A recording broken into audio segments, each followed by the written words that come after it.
কারো হাত ভেঙে গেছে, কারো মাথা ফেটে গেছে, ক্যামেরা ফোন সব ওই জিকে গৌসের ছাত্রদল যুব দলের সন্ত্রাসী বাহিনী সব নিয়ে গেছে। এবং আমাদের একজন ভাইয়ের চোখে রড দিয়ে যখন গুতা মারছে তার চোখ বের হয়ে আসার মতো অবস্থা, আরেকজনের মুখে রড দিয়ে বাড়ি মারছে। এই ভাইদেরকে এবং উনি আমার জেলা সেক্রেটারি এনসিপির, উনি একজন ভাইকে বাঁচাইতে গিয়ে রড দিয়ে উনার এই কনুই ভেঙে শেষ করে দেওয়া হয়েছে। আপনারা একটু কাছে নিয়ে আসেন, আপনারা যদি দেখেন যে এখানে উনার হাতটার কি অবস্থা হয়েছে, এই জায়গায় মানে এটা ধরার মতো কোনো অবস্থা নেই।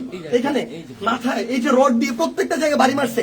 আমরা যখন আমাদের এই আহত 7-8 জন ভাইকে নিয়ে সদর হাসপাতালের দিকে যাইতেছিলাম তাদের চিকিৎসার জন্য, তখন সদর হাসপাতালের সামনে ওই 24শে জুলাইয়ের সময় যেমন খুনি বাহিনী যেভাবে আক্রমণ করছিল হাসপাতালের গেটে, ঢাকা মেডিকেলের গেটে, ওইভাবে আমাদেরকে খুনি বাহিনী এইখানে ছাত্রদল যুব দলের সন্ত্রাসী ক্যাডাররা, জিকে গাউসের ক্যাডাররা, তারা আমাদেরকে আক্রমণ করে হাসপাতালে পর্যন্ত ঢুকতে দেয় নাই। এখন আমি যখন আমার ভাইদের নিয়ে যাচ্ছিলাম তারা আমার হাতে পর্যন্ত রড দিয়ে বাড়ি মারছে, ইট মারা শুরু করে, এরপরে রড থেকে শুরু করে যত ধরনের তাদের লাঠি সোটা এগুলো তারা মারা শুরু করে।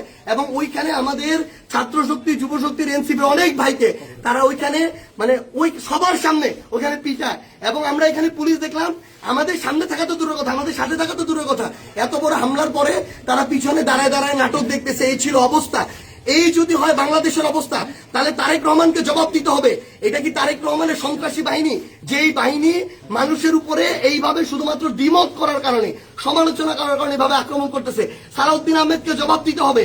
তারা কি এই জিকে গাউসদেরকে এই সন্ত্রাসী কার্যক্রমের টিকাদারি দিয়ে রাখছে কিনা, এর বিচার না হওয়া পর্যন্ত আমরা হবিগঞ্জে আছি। যদি পারে আমাদেরকে মেরে ফেলবে, এখান থেকে প্রয়োজনে আমাদের লাশ যাবে, কিন্তু এর বিচার, এর জবাব তারেক রহমানকে দিতে হবে।